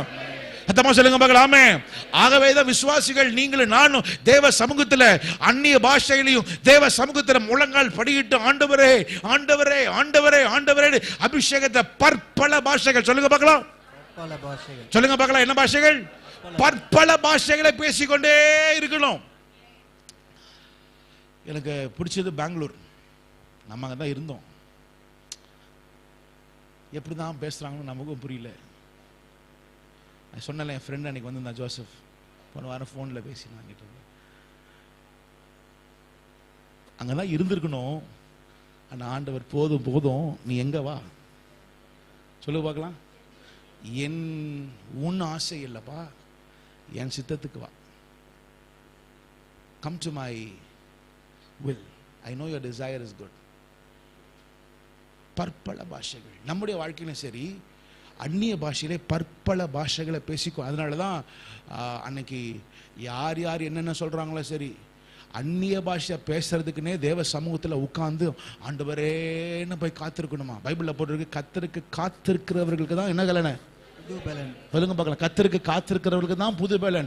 உன் வாழ்க்கையில ஒரு புதிய வழி வேணுமா, ஒரு புதிய காரியம் நடக்கணுமா, தேவ சமூகத்தில் போய் காத்திருந்து அபிஷேகத்தில் பேசிக்கொண்டே இரு.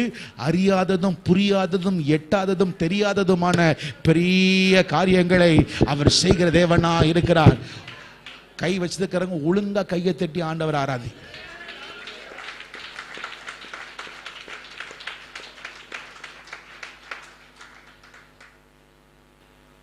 சிறியவனை உயர செய்வது அவருடைய அபிஷேகம் என்கிற கிரீடம். உன் படிப்புனால நினைச்சிடாத, ஏதோ காசு இருக்கிறதுனால நினைச்சிடாத. எல்லாம் ஒரு செகண்ட்ல எல்லாம் போயிடும். நீ நம்பிட்டு இருக்கிற காரியம் உன் கையை விட்டு போறதுக்கு ஒரு செகண்ட் தான் ஆகும். ஒரு செகண்ட் தான். அபிஷேகத்தை மாத்திர விட்டுறாத, கத்தரை பிடித்துக்கொள்ள. ஆமென் சொல்லுங்க பார்க்கலாம். மூன்றாவது கிரீடம் என்ன கிரீடம்? அபிஷேக தைலம். ஃபர்ஸ்ட் என்ன கிரீடம்? பரிசுத்தம். இரண்டாவது என்ன கிரீடம்? மூன்றாவது என்ன கிரீடம்? அபிஷேகம் என்கிற கிரீடம். அடுத்தது ஏசாயா 62 அதிகாரம். ஏசாயா 62 அதிகாரம் 3வது வசனத்திற்கு நேராய் திருப்பிக் கொள்ளும்படி கேட்டுக்கொள்கிறேன். ஏசாயா 62 அதிகாரம் 3வது வசனம். ஏசாயா 62:3.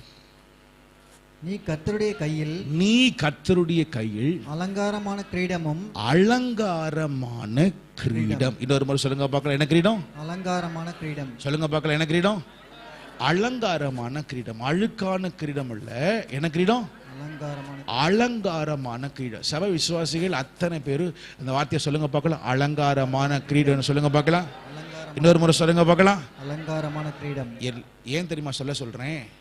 இந்த வார்த்தை ரொம்ப முக்கியமான வார்த்தை.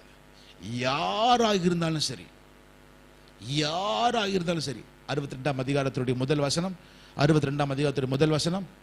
சீயோனின் நிமித்தமும், சீயோனின் நிமித்தமும், எருசலேமின் நிமித்தமும், எருசலேமின் நிமித்தமும் நான் மௌனமாயிராமலும், நான் மௌனமாயிராமலும், அதன் நீதி பிரகாசத்தை போலவும் அதன் ரட்சிப்பு எரிகிற தீவெட்டியை போலவும் வெளிப்படும் மட்டும் அமராமலும் இருப்பேன். அடுத்த வசனம் 62வது வசனம். ஜாதிகள் உன் நீதியையும் சகல ராஜாக்களும் உன் மகிமையும் காண்பார்கள். அப்படியே வைங்க. சகல ராஜாக்களும் உன் மகிமையை காண்பார்கள். கர்த்தருடைய வாய் சொல்லும். சத்தமா சொல்லுங்க பார்க்கலாம். புது நாமத்தால் நீ அழைக்கப்படுவாய். 2 கரத்தை உயர்த்தி சொல்லுங்க. ஆண்டவரே, இந்த 7வது மாதத்துல எனக்கு ஒரு புதிய காரியம் எனக்கு அழைக்கப்படட்டும். கையை உயர்த்தி சொல்லுங்க பார்க்கலாம். ஆண்டவரே, எனக்கு ஒரு புதிய காரியம் எனக்கு அழைக்கப்படட்டும். ஒரு புதிய நாமம் ஆண்டவரே எனக்கு வரட்டும். ஆண்டவரே, ஒரு புதிய உயர்வு எனக்கு வரட்டும். ஒரு புதிய பிசினஸ் எனக்கு ஸ்டார்ட் பண்ணட்டும். ஒரு புதிய சம்பாத்தியம் எனக்கு நடக்கட்டும். நல்லா புரிஞ்சுக்கங்க. 4வது ஒரு கிரீடம் இருக்கான். அது என்ன கிரீடம்னா என்ன சொல்லுங்க பார்க்கலாம். சொல்லுங்க பார்க்கலாம். யாரு என்ன கிரீடம்? அலங்கார கிரீடம். இது யாருக்கு கத்து கொடுக்கிறாருன்னா, இஸ்ரவேல் ஜனங்கள் சிறைப்பட்டு போய் அழுகையும் புலம்பலும் கண்ணீரும் தேவனுடைய சிறையே இந்த சிறையே நம்முடைய வாழ்க்கைன்னு ஓடிக்கொண்டிருக்க ஜனங்களுக்கு தான் வேதம் சொல்லுகிறது, கர்த்தர் சிறையிருப்பை மாற்றி. சொல்லுங்க பார்க்கலாம். கர்த்தர் சிறையிருப்பை மாற்றி. சங்கீதம் 126 126:3 நினைக்கிறேன்ல. கர்த்தர் தெற்கத்திய வெள்ளத்தை திருப்பின்னு ஒன்று இருக்கும். படிங்க பார்க்கலாம். சங்கீதம் 126:3. கர்த்தர் தமது பெரிய காரியங்களை செய்தார், இது நிமித்தம் நாம் மகிழ்ந்திருக்கிறோம். கர்த்தாவே, தெற்கத்தி வெள்ளங்களை திருப்புவது போல. எந்த வசனம்? 4. எல்லாரும் சேர்ந்து படிக்கலாமா? கர்த்தாவே, தெற்கத்திய வெள்ளங்களை திருப்புவது போல எங்கள் சிறையிருப்பை திருப்பும். சொல்லுங்க பார்க்கலாம். எங்கள் சிறையிருப்பை திருப்பும். உங்களுடைய வாழ்க்கை ஒரே மாதிரி இல்லை. உங்க வாழ்க்கை கடினமா இருக்கலாம், ஆனால் அதை கர்த்தர் அலங்காரமாய் மாற்ற வேண்டிய ஒரு நேரத்திற்கு கர்த்தர் உங்களை கொண்டு வந்திருக்கிறார். நம்புறவங்க ஆமென் சொல்லுங்க பார்க்கலாம். சத்தமா சொல்லுங்க பார்க்கலாம். ஆமென். கர்த்தர் உங்களுக்கு ஒரு அலங்காரமான கிரீடம். பாஸ்டர், என் வேலை இப்படி, என் படிப்பு இப்படி, இப்படிப்பட்ட காரியம் அப்படிப்பட்ட காரியம் சொல்றதுக்காக இல்ல, அந்த சிறையிருப்பை மாற்றுகிற தேவன். படிச்சீங்கல்ல, கர்த்தர் தெற்கத்திய வெள்ளத்தை திருப்புவது போல. ஒரு வெள்ளத்தையே கர்த்தர் திருப்ப முடியும்னா உங்க பிரச்சனை என் பிரச்சனை எல்லாம் கர்த்தர் பார்வையில ஒன்றுமே இல்லை. அவர் நினைச்சாருன்னா சடுதியில சகலத்தையும் மாற்ற முடியும். ஒரு ஆமென் சொல்லுங்க பார்க்கலாம். சத்தமா சொல்லுங்க பார்க்கலாம். ஆமென். சத்தமா சொல்லுங்க பார்க்கலாம். ஆமென். அவரால் செய்ய முடியாதது ஒன்றும் இல்லை. ஆனா நம்ம பண்ற தப்பு என்ன தெரியுமா? அவரை ஏன் நம்புறது இல்லை, அவரையும் நம்புறோம். அப்படின்னு அர்த்தம் என்ன? இன்னொரு முறை சொல்றேன். அவரை ஏன் நம்ப முடியுதான் கத்த வச்சுக்கிறார் இல்லையே. ஆனா நம்ம எப்படி தெரியுமா? அவரையும் நம்புவோம். அப்படின்னா என்னது? மற்றதும் இருக்கு, அதுல ஒரு ஆள் தான் யாரு? ஆண்டவர். இயேசு கைவிட்டா கூட அந்த காரியம் கைவிடாது. தம்பி, no no no no no no no no no no never never. அவர் உன்னை கைவிட மாட்டார். அவர் உங்களை விசாரிக்கிறவர் ஆனபடினால் உங்கள் கவலை எல்லாம் அவர் மேல் வைத்து விடு. 4வது கிரீடம் வேதம் சொல்லுகிறது, அது அலங்கார கிரீடம். சொல்லுங்க பார்க்கலாம். என்ன கிரீடம்? உங்களை கர்த்தர் அலங்காரப்படுத்தி உங்களை மகிழ்ச்சிக்க விரும்புகிறார். அதுதான் 4வது கிரீடம். என்ன கிரீடம்? அலங்கார கிரீடம். கடைசியா 65ஆம் அதிகாரம் 11வது வசனம். 65ஆம் அதிகாரம் 11வது வசனம் படிங்க பார்க்கலாம். வருஷத்தை கர்த்தர் நன்மையினால் இடமணுகிறாரு, முடிசூட்டி விடுகிறீர். 5வது ஒரு கிரீடம் உண்டு. அது என்ன கிரீடம்? உமது பாதைகள் நெய்யாய் பொழிகிறது. 5வது ஒரு கிரீடம் இருக்கு. என்ன கிரீடம்? நன்மை என்கிற கிரீடம். சொல்லுங்க பார்க்கலாம். இது எல்லாரும் என்ன பாருக்கும்படி கேட்டு எழுதிக்கிட்டீங்களா? முதலாவது என்ன கிரீடம்? பரிசுத்தமான கிரீடம். 2வது என்ன கிரீடம்? மகிமையின் கிரீடம். 3வது என்ன கிரீடம்? அபிஷேகம் என்னும் கிரீடம். 4வது என்ன கிரீடம்? அலங்கார கிரீடம். 5வது இன்னைக்கு காலையில உங்களுக்கு எது புரியுதோ புரியலையோ, இந்த நன்மை என்கிற கிரீடம் மாத்திரம் உங்க கண்களில் பரட்டும். யாபே சொன்ன வார்த்தை, ஆண்டவரே, என் வாழ்க்கை துக்கத்தில் இருக்கிறது, என் வாழ்க்கை முழுவதும் துக்கம். நான் ஏன் பிறந்தேன்? எங்க அம்மா என்னை எப்படி பெற்றெடுத்தாங்களா? துக்கத்தில் என்னை பெற்றெடுத்தாள். துக்கத்தில் நான் எதை எடுத்தாலும் விளங்கவே மாட்டது. நான் எதை கை வச்சாலும் விளங்கவே. நான் எங்க போனாலும் திட்டு வாங்கிட்டே இருக்கிறேன். எனக்கு ஒரு பாப்பா சொல்றான், பாஸ்டர் நான் எங்க போனாலும் என்னை திட்டிக்கிட்டே இருக்கிறாங்க, அதனாலேயே எனக்கு எதுலையுமே நான் இன்ட்ரெஸ்டே இல்லை பாஸ்டர். எனக்கு எங்கள் அப்பா திட்டுறாங்க, ஸ்கூலில் போனால் அந்த மேம் திட்டுறாங்க, ஃப்ரெண்ட்ஸ் என்ன திட்டுறாங்க, நான் இந்த கிளாஸுக்கு போனேன், சைக்கிள் அன்னைக்கு சைக்கிள் ஏதோ ஆச்சான், சைக்கிள்காரங்கிட்ட எது கொடுக்குறோம், சைக்கிளை ரிப்பேர் பண்ண, அவனும் திட்டுறானா. நான் சொன்னேன் கவலைப்படாத, உன்னை இதே கேஸ் தான் நம்மளும் இருந்தோம், நான் கத்தர் என்ன மாற்ற முடியும், உன்னையும் கத்தர் என்ன பண்ணுவார், மாற்றுவார். ஏன்னா இப்படியே தீமையே நடந்து கொண்டிருக்கிறது, நன்மை வரமாட்டுது. பாஸ்டர் நான் கணக்கு போட்ட எனக்கு வந்த நன்மை கம்மி தான், தீமை தான் அதிகமா இருக்குன்னு இப்படிப்பட்ட ஒரு ஆள் தான் யாபேஸ். அந்த வேதம் சொல்கிறது, அவன் வாழ்க்கையில தீமையும் துக்கமும் அதிகமா இருந்தாலும், படிக்கலாமா 4ஆம் அதிகாரம் 1 நாளாகமத்தின் புத்தகம் 4ஆம் அதிகாரம் 10வது வசனம் சேர்ந்து படிக்கலாமா? 1 2 3 சேர்ந்து படிக்கலாமா? 1 நாளாகமத்தின் புத்தகம் 4ஆம் அதிகாரம் 9 10 படிங்க பார்க்கலாம். யாபேஸ் இஸ்ரவேலின் தேவனை நோக்கி, தேவரீர் என்னை ஆசீர்வதித்து என் எல்லையை பெரிதாக்கி உமது கரம் என்னோடு இருந்து தீங்கு என்னை துக்கப்படுத்தாதபடி அதற்கு என்னை விலக்கி காத்தருளும் என்று வேண்டிக் கொண்டான். அவன் வேண்டிக் கொண்டதை தேவன் அருளினார். அதுல ஒரு வார்த்தை பாருங்களேன், தீங்கு என்னை துக்கப்படுத்தாதபடி. அடிக்கடி தீங்கு நடந்துகிட்டே இருக்கு.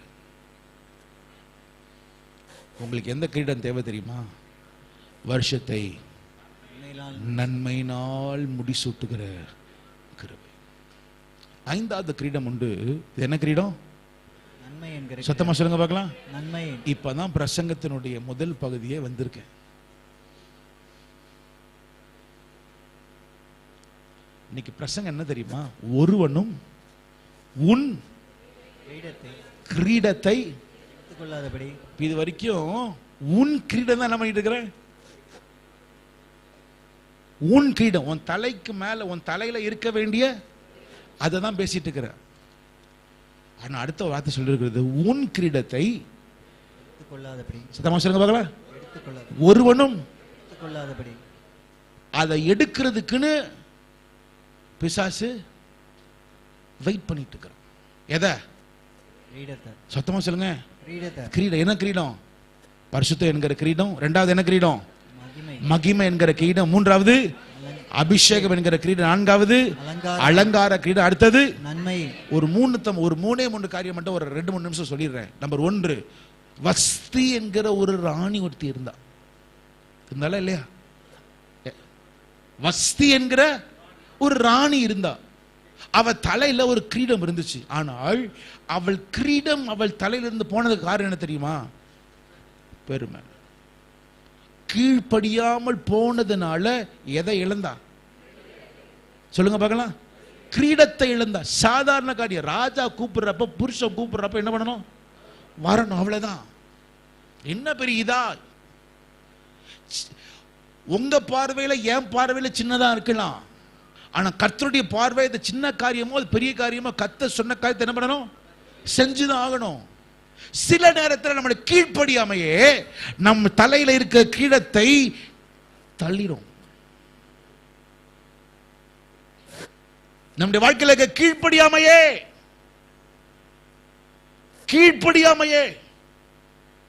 ஆகவே சொல்லுகிறது, நான் உனக்கு போதித்து நீ நடக்க வேண்டிய வழியை உனக்கு காட்டுவேன், நீ அதுல நடந்து போயிட்டே இரு.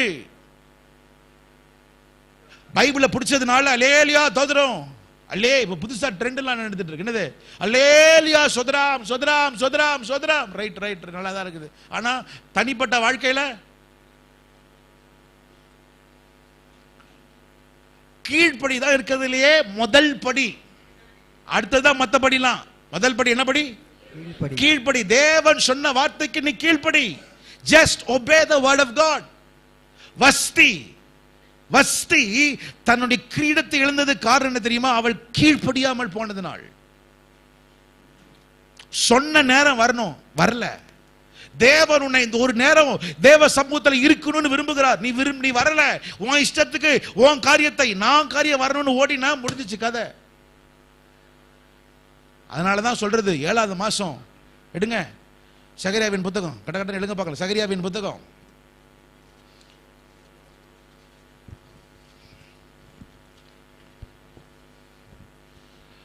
8ஆம் அதிகாரம் 19வது வசனம்.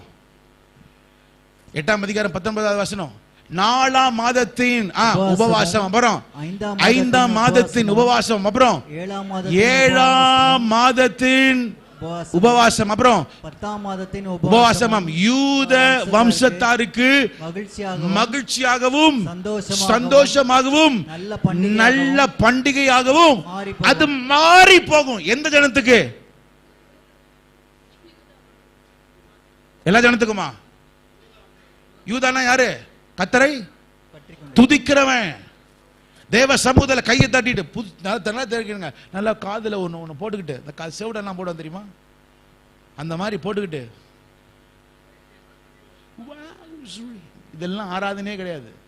பைபிள் படி என்ன தெரியுமா? உன் மழை உன் முழு அந்த கார்டுல வருதோ, ஏ மைனரோ ஜெட் ஷார்ப் மைனரோ எந்த மைனரா இருந்தாலும் சரி, ஆண்டவன் எந்த மைனர்ல பாடுற எந்த மேஜர்ல பாடலாம் கத்தர் பார்க்கல.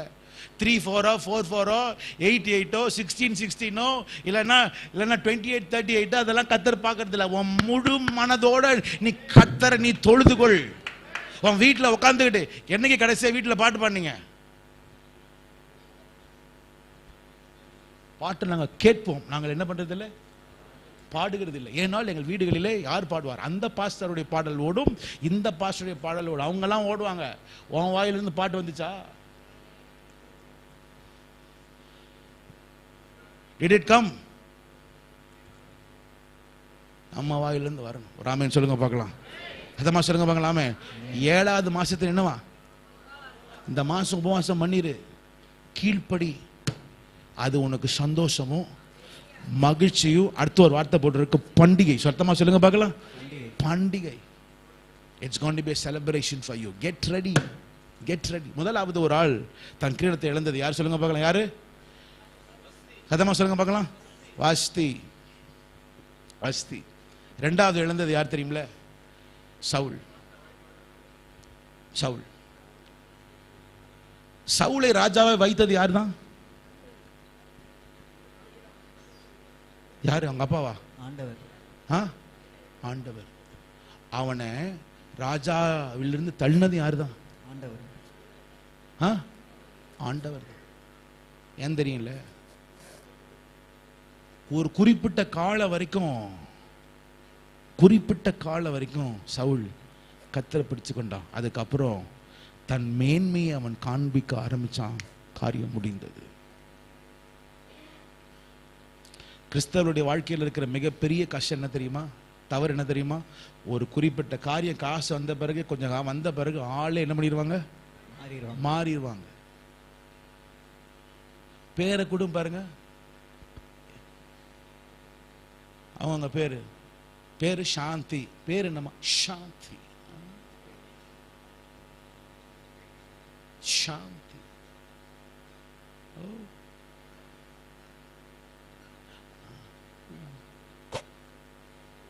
இருக்கிறது கொஞ்சம் தான். ஆனா என்ன மாதிரி எந்த நிலைமையிலும் ஒரே மாதிரி இரு, மாறிடாத. காசு வரும், காசு போகும். படிப்பு வரும், படிப்பு போகும். வேலை வரும், வேலை போயிடும். எதையும் நம்பிராத. கத்தரை மட்டும் பிடிச்சுக்கிட்டு B humble and move forward. சத்தமா ராமன் சொல்லுங்க பார்க்கலாம். தாவீதுடைய வாழ்க்கையில சொன்ன வார்த்தை பாருங்களா? அவன் ராஜாவாதான் இருந்தான், சவுல் ராஜாவாதான் இருந்தான். ஆனா தாவீதை ஏன் தெரியுமா கத்தர் பிடிச்சு சொன்னாரு? எந்த நிலைமையிலும் அவன் தவறு பண்ணினால, ஆண்டவரே நான் மன்னிச்சிருங்க ஆண்டவரேன்னு அழுது புலம்பி, ஆண்டவரே நான் திரும்ப செஞ்சிட மாட்டேன், எனக்கு உதவி செய்யுங்க ஆண்டவரேன்னு தேவ சமூகத்தில் விழுந்து, நீ என்ன சொல்றீரோ நான் செய்யறேன் ஆண்டவரேன்னு அந்த அளவுக்கு இறங்கி வந்து கத்தர் இடத்துல இரக்கத்தை பெற்றவன் தான் தாவீது. 2 பேருக்கும் தான் கத்தர் கொடுத்தார். 2 பேருக்குமே கொடுத்தார். 3வது ஒரு நபர் தன் தலையிலிருந்து கிரீடம் போனது. அது யாருன்னு கேட்டிங்கன்னா ஜெக்கோனியா. எரேமியா 24 அதிகாரத்தில் 29 வருஷத்துல 30 வருஷம் வரைக்கும் நீங்கள் பார்த்தீங்கன்னா போட்டிருக்கோம், அவன் கடைசி ராஜா. அதன் பின்பதாக சிறையிருப்பு வந்தது. ஏன் தெரியுமா நம்முடைய வாழ்க்கையில் இருக்கிற தலையில் இருக்கிற கிரீடம் போகுது? ஏன் தெரியுமா? சில வேளையில் கர்த்தருக்கு கொடுக்க வேண்டிய கனத்தை என்னது கொடுக்கறது இல்லை. கர்த்தருக்கு கொடுக்க வேண்டியதை நீ கையில் வச்சிருந்தானா கதை கந்து. கர்த்தருடைய பார்வைக்கு அவன் அருவருப்பானதை செய்தான். யார் என்ன நடந்தாலும் சரி, கர்த்தர் எனக்கு கொடுத்த கிரீடத்தை நான் வைத்துக் கொள்ளுவேன். சொல்றது சத்தமா ராமன் சொல்லுங்க பார்க்கலாம். சத்தமா சொல்லுங்க பார்க்கலாம். ஆமென். ஆக்சுவலா இது 2 வாரம் பிரசங்கம். நான் ஒரே வாரத்தில் சொல்லி முடிக்கிறேன். ஒரு ஒன்னும் உன் கிரீடத்தை இந்த வாரம் தேவ சமூகத்தில் விழுந்து இன்னமும் புது புது கிரீடத்தெல்லாம் கர்த்தர் நமக்கு தருகிறார். பைபிள்ல போட்டிருக்கு, என்ன போட்டிருக்கு? சோதனை சகிக்கிறவன் அவன் உத்தமன் என்று விளங்கின பின்பு கர்த்தர் தமிழத்தில் அன்பு கூறுகிறவர்களுக்கு எதை வாக்கு பண்ணி இருக்கிறாரு? ஜீவ கிரீடத்தை வைக்க வைத்திருக்கிறார். ஜீவ கிரீடம், வாடாத கிரீடம் இருக்கு. நான் நம்புகிறேன், நான் விசுவாசிக்கிறேன். விசுவாசிகளாகிய நாம் கர்த்தர் சமூகத்தில் பெற்றுக்கொள்ள கையை உயர்த்தி ராமன் சொல்லுங்க பார்க்கலாம். 2 கரத்தை உயர்த்தி, ஆண்டவரே இந்த காலை நேரத்தில் எங்களையே உங்கள் சமூகத்தில் தருகிறோம். எங்களுக்கு கர்த்தர் நீர் நன்மையை செய்ய பண்ணுவீர், எங்களுக்கு கர்த்தர் கிருபையை செய்ய பண்ணுவீர், எங்கள் மேலே கர்த்தர் நீர் இறங்குவீர். நல்ல கையை உயர்த்தி சொல்லுங்க, ஆண்டவரே ஆண்டவரே எனக்கு இறங்குங்க, எனக்கு இறங்குங்க ஆண்டவரே, எனக்கு இறங்குங்க ஆண்டவரே, எனக்கு இறங்குங்க ஆண்டவரே, எனக்கு இறங்குங்க ஆண்டவரே, எனக்கு இறங்குங்க ஆண்டவரே. உம்முடைய மகிமை, உம்முடைய பிரசன்னம், உம்முடைய தயவு அந்த கிரீடத்தையும் ஒரு நாளும் என்னை விட்டு விலகிராதபடி, 5 கிரீடமும் என்னை விட்டு போயிராதபடி கர்த்தர் நீர் காப்பீராக. இயேசுவின் நாமத்தில் ஜெபிக்கிற நல்ல பிதாவே, ஆமென். உட்கார்ந்து கொள்ளுங்க, எந்திரிக்க வேண்டாம். காணிக்கையை நீங்கள் எடுத்துக்கொள்ளும்படி கேட்டுக்கொள்கிறேன். காணிக்கை எடுக்கிறவர்கள் முன்பதாக வரும்படி கேட்டுக்கொள்கிறேன்.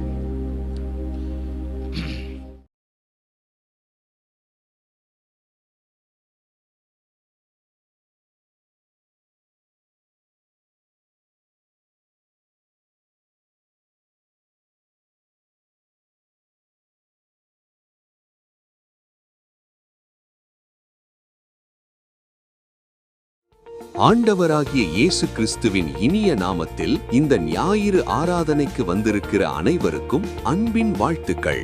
நமது சபையின் அறிவிப்புகள். ஞாயிறு ஆராதனை நேரங்கள்: தமிழ் முதல் ஆராதனை காலை 6:45 மணி முதல் 9:30 மணி வரையும். தமிழ் 2ஆம் ஆராதனை காலை 9:30 மணி முதல் 12 மணி வரையும் நடைபெற்று வருகிறது. ஹிந்தி ஆராதனை காலை 7 மணிக்கு முதல் மாடியில் நடைபெற்று வருகிறது. ஆங்கில ஆராதனை காலை 8:45 மணிக்கு முதல் மாடியில் நடைபெற்று வருகிறது. சிறுவர் சபை ஞாயிறு காலை தமிழ் ஆராதனை நடைபெறும் நேரங்களில் முதல் மாடியில் நடைபெறும். ஞாயிறு மாலை கூட்டம் இன்று மாலை 6:45 மணிக்கு நமது சபையில் நடைபெறும். சபையார் யாவரும் தவறாமல் கலந்து கொள்ளுங்கள். ஆண்கள் ஐக்கிய கூட்டம் இன்று மாலை 4:30 மணிக்கு நமது சபையில் வைத்து நடைபெறும். நமது சபையில் உள்ள ஆண்கள் அனைவரும் தவறாமல் கலந்து கொள்ளுங்கள். வாலிபர்களுக்கான சிறப்பு கூட்டம் இன்று மாலை 5 மணிக்கு நமது சபையில் வைத்து நடைபெறும். நமது சபையில் 13 வயது முதல் தொடங்கி திருமணமாகாத அனைத்து வாலிபர்களும் தவறாமல் கலந்து கொள்ளுங்கள். Global university exam. குளோபல் யூனிவர்சிட்டியின் உங்களுக்கு உதவும் நண்பர் என்ற முதலாம் புத்தகத்தின் தேர்வு இன்று மாலை 4:30 மணிக்கு நமது சபையில் வைத்து நடைபெறும். மேலும் தேர்வு எழுதியவர்கள் அடுத்த புத்தகத்தை ரூபாய் 100 செலுத்தி வாங்கிச் செல்லுமாறு கேட்டுக்கொள்கிறோம். வேத வாசிப்பு, தியானம் மற்றும் அதிகாலை ஆன்லைன் ஜெபம் திங்கள் முதல் வெள்ளி வரை அதிகாலை 5:30 மணி முதல் 6:30 மணி வரை நடைபெறும். சபையார் தவறாமல் கலந்து கொள்ளுங்கள். ஆன்லைன் குடும்ப ஜெபம் வருகிற புதன்கிழமை இரவு 9 மணி முதல் 10 மணி வரை நடைபெறும். சபையார் குடும்பமாய் கலந்து கொள்ளுங்கள். உபவாச ஜெபம் வருகிற சனிக்கிழமை காலை 10:30 மணிக்கு நமது சபையில் வைத்து நடைபெறும். தவறாமல் கலந்து கொள்ளுங்கள். Teens alpha meeting. Fun, eat, chat, faith. சனிக்கிழமை மாலை 5:30 மணிக்கு நமது சபையின் முதல் மாடியில் உள்ள ஆங்கில ஆராதனை நடைபெறும் ஹாலில் வைத்து நடைபெறும். நமது சபையில் 13 வயது முதல் 19 வயதுள்ள அனைவரும் தவறாமல் கலந்து கொள்ளுங்கள். அன்பிற்கினிய மிரக்கல் ஏஜி சர்ச் விசுவாசிகளே, சங்கீதம் 1 முதல் 20 அதிகாரங்கள் வரை ஒவ்வொரு அதிகாரத்திலிருந்தும் ஒரு வசனம் வீதம் மொத்தம் 20 வசனங்களை மனப்பாடமாக ஒப்புவிப்பவர்களுக்கு சிறப்பு பரிசு வழங்கப்படும். வசனம் நேரில் வந்து ஒப்புவிப்பதற்கான கடைசி நாள் வருகிற சனிக்கிழமை ஜூலை 25ஆம் தேதி. கலந்து கொள்பவர்கள் pastor Stephen, Mrs Mercy, brother Shankar, brother Tamil, Mrs Noble, Mrs Anitha, Mrs Helen, Miss ஜாக்லி ஆகியோரை தொடர்பு கொள்ளும்படி கேட்டுக்கொள்கிறோம். இந்த வாய்ப்பு மிரக்கல் ஏஜி சர்ச் விசுவாசிகளுக்கு மட்டும் வழங்கப்படுகிறது. அனைவரும் ஆர்வத்துடன் பங்கேற்று தேவனுடைய வார்த்தையை மனதில் பதித்து சிறப்பு பரிசை பெற்றுக் கொள்ளுங்கள். வருகிற ஆகஸ்ட் மாதத்திற்குள் நமது சபையின் சார்பாக 65 வீட்டு ஜெப கூடுகைகளை ஆரம்பிக்க தேவன் தரிசனம் தந்திருக்கிறார். ஜெப கூடுகை திங்கள் முதல் வெள்ளி வரை வார நாட்களில் ஒரு நாள் மட்டும் கூடும்படி திட்டமிடப்பட்டுள்ளது. சபையார் இதற்காய் ஜெபியுங்கள். வீடுகளை ஒழுங்கு செய்து கொடுக்க விரும்புகிறவர்கள், மேலும் கலந்து கொண்டு ஜெபிக்க விரும்புகிறவர்கள் என அனைவரும் ஒன்றிணைந்து தேவனுடைய தரிசனத்தில் பங்குள்ளவர்களாய் இருப்போம். பெற்றோர்கள் கவனத்திற்கு. நமது சிறுவர் சபையின் சண்டே ஸ்கூல் புதிய கல்வி ஆண்டு உங்கள் குழந்தைகளுக்கான பாடப்புத்தகம் மற்றும் நோட் ஆகியவைகளுக்காக உங்கள் குழந்தைகளிடம் ரூபாய் 40 கொடுத்து அனுப்பும்படி கேட்டுக்கொள்கிறோம்.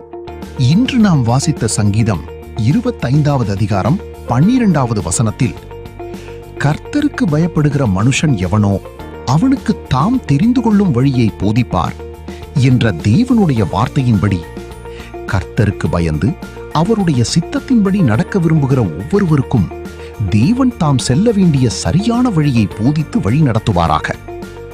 உங்கள் வாழ்க்கையின் ஒவ்வொரு முடிவிலும் தேவனுடைய ஞானமும் ஆலோசனையும் உங்களோடு இருந்து அவருடைய சித்தம் நிறைவேறும்படி கிருபை செய்வாராக. நீங்கள் தேவனால் ஆசீர்வதிக்கப்பட்டிருப்பீர்கள்.